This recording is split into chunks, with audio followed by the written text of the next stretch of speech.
Julia Bennett was 59, a gentle widow living in a small stone cottage on the edge of the English countryside. The house was quiet but filled with warmth, the scent of old books, the ticking of an antique clock, and the roses her late husband Henry had planted decades ago. Her only son, Michael, had left for America 12 years earlier. He called sometimes, sent postcards on birthdays, and always promised, "One day, Mom, I'll come back for you." Every morning, Julia brewed tea for two, one cup for herself, one for memory, and looked out the window waiting. Though she lived alone, she didn't feel lonely. The past kept her company, and hope kept her alive. Then, one cold winter morning, the phone rang. "Mom," Michael said, his voice trembling, "I'm coming home." Julia smiled through tears. She didn't know it yet, but that call would change everything. When Michael arrived, the small cottage seemed to come alive again. Julia met him at the gate, her hands trembling, tears falling freely as she hugged the son she had missed for so many years.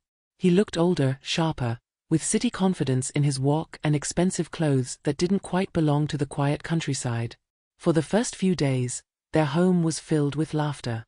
Michael repaired the creaking door, brewed her favorite tea, and told stories about his life in America. A good job, a kind wife, 2 children she'd never met. "Mom," he said one evening, "you shouldn't be here alone anymore. Come with me. Start a new life. You'll love it there, warm weather, family dinners, grandkids waiting for you." Julia hesitated. Every corner of the house carried memories. Her husband's laughter, their wedding photo, the garden he'd built with his hands. "I can't just leave all this behind," she said softly. But Michael smiled, touching her shoulder. "Home isn't a place, Mom. It's people. And I'm your home." Those words melted the years of loneliness in her heart.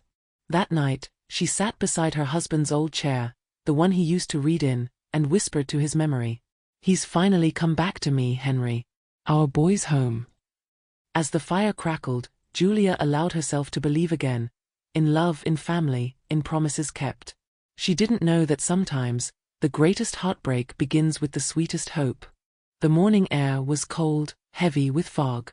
Julia stood at the edge of her garden for the last time, running her fingers over the roses her husband had planted decades ago. She whispered goodbye, believing she was stepping toward a new chapter, a brighter one. Michael loaded her suitcases into the car, smiling as he said, "You'll love America, Mom. It's time you lived a little for yourself." She nodded, proud of her son, the man who had finally come back for her. At the bank, she signed the final papers, transferring the money from the sale of her house into his account. He had said it was safer, easier, and she didn't question it. Trust was the only language between them, or so she thought. When they arrived at the airport, Julia's heart was light. She wore her Sunday dress, her late husband's wedding ring gleaming faintly on her hand. In her small suitcase were her most precious memories, the photo from their wedding, the first letter Michael wrote her from America, a dried rose from her garden. Michael handed her a cup of tea. "Wait here, Mom," he said gently. "I'll get the wheelchair and check-in papers. The line's long. Don't worry." She smiled and watched him disappear into the crowd. Minutes passed. Then 30. Then 60. The announcement board flickered with departures, one of them bearing Michael's flight number. Her tea had gone cold. The steam had long vanished.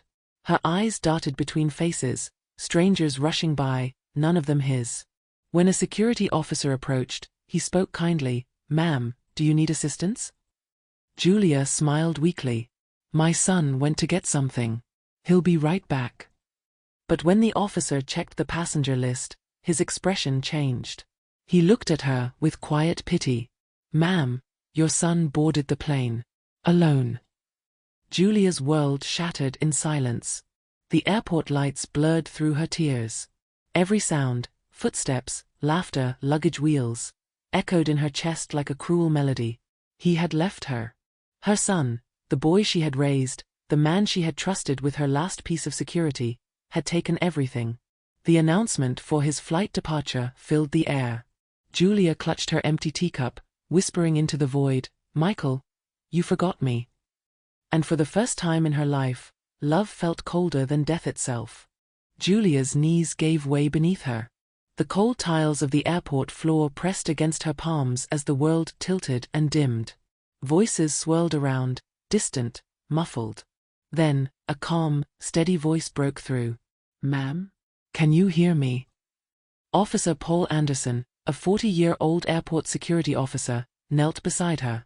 His uniform gleamed under the fluorescent lights, but his eyes, kind and deeply human, were what kept her from fading completely. He offered her water, helped her sit up slowly, and stayed with her until the trembling in her hands began to ease. "What happened?" he asked gently. Julia's voice cracked. "My son. He said he'd be right back. He took everything." Paul didn't press for details. He just nodded, his jaw tightening slightly as he understood the story without needing to hear the rest. He had seen all kinds of people in his years at the airport, but never a pain quite like this. When the paramedics arrived, Julia refused to go to the hospital. "I'm fine," she insisted softly. "I just need to sit, for a while." Paul hesitated, then made a decision that surprised even himself. That evening, he called his wife, Eleanor. "There's an elderly woman here. Her son left her. She has no one. I can't leave her like this." There was a short pause before Eleanor answered, her voice warm and certain. "Bring her home, Paul." So he did. When they arrived, Eleanor met Julia at the door with a blanket draped over her arm and the smell of soup filling the hallway. "Please come in," she said, smiling gently. Julia tried to protest. "I don't want to be a burden." But Eleanor shook her head. "You're not a burden, Julia. You're family tonight." Something in those words, simple, unconditional, broke the walls Julia had built since the airport. She sat at their table, hands wrapped around the warm bowl, and for the first time since her husband's passing, she felt seen. Later that night, as the clock ticked softly in the living room, Paul glanced at Julia from across the room. She had fallen asleep on the couch, a blanket over her knees, her breathing steady at last. Eleanor whispered, "She reminds me of your mother." Paul nodded, his throat tight. "Yeah. That's why I couldn't leave her there." Outside, the winter wind howled. But inside that small home, kindness, quiet, ordinary kindness, made the world gentle again. Days passed softly, one blending into the next like the slow rhythm of rain against a window. Julia stays in the Andersons' guest room, a small, cozy space with white curtains and a vase of fresh daisies that Eleanor replaces every few days. At first, Julia insists it's only temporary. "I'll find a place soon," she says, folding her clothes neatly into the suitcase she still hasn't unpacked. But the truth is, she feels safe here, safer than she has in years. She helps Eleanor cook dinner, telling stories about recipes her husband used to love. In the evenings, she reads bedtime stories to their little girl, Emma, whose laughter fills the house like music. Emma begins calling her Grandma Julia, and every time she hears it, Julia's chest aches, but not from pain anymore. From something warm. Something alive. One quiet night, while washing dishes beside Paul, Julia says softly, "You remind me of my son. Not because you rescued me, but because you care without asking for anything." Paul pauses, drying his hands. "I just hope," he says slowly, "that if my mother were ever alone like that, someone would have done the same for her." Julia smiles, a real smile this time. Her eyes glisten, but no tears fall. She realizes that love, in its truest form, doesn't always come from where we expect. Sometimes it arrives through strangers who choose to stay when they don't have to. That night before bed, she looks around the little room, the one she once called temporary.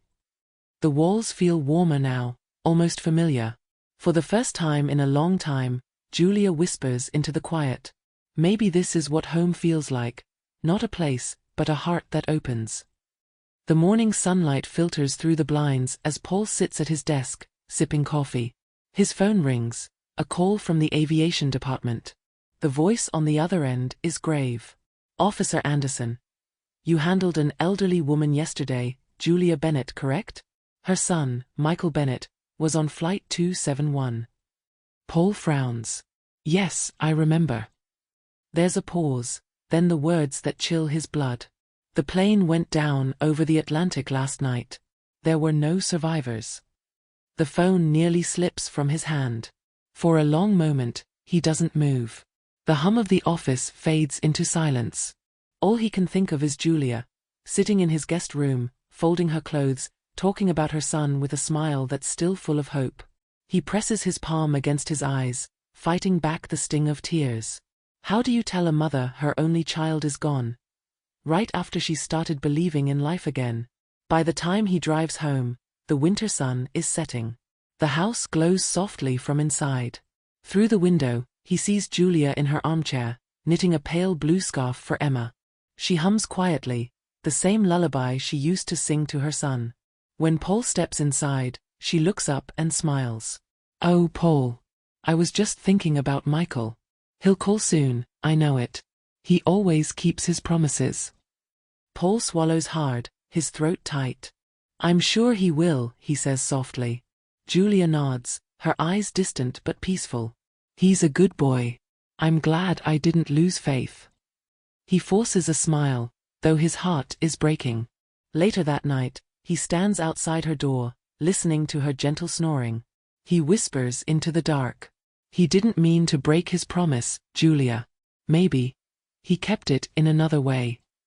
Paul walks back to his room and sits on the edge of his bed, staring at the floor.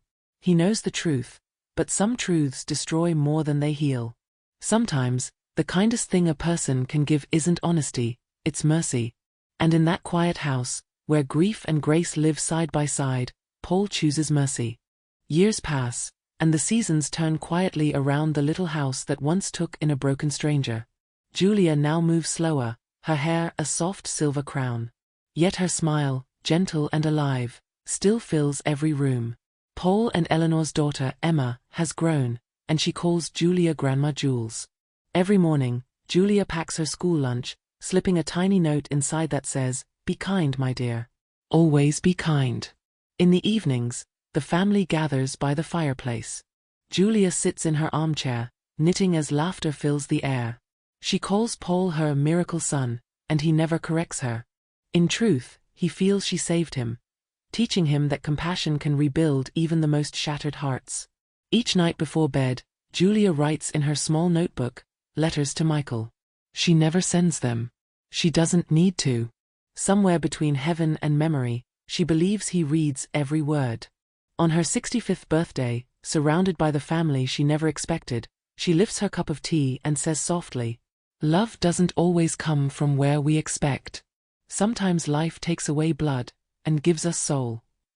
The camera lingers on Paul as he watches her, not as a woman who lost everything, but as one who found something far greater. Julia's voice closes the story. Forgiveness doesn't mean forgetting. It means choosing peace over pain. Then, with a pause, her final words echo like a whisper to the listener's heart. Would you rather know the truth that breaks you, or believe the lie that keeps you whole? If you enjoyed this story, please like, comment, share, and subscribe for more emotional English stories.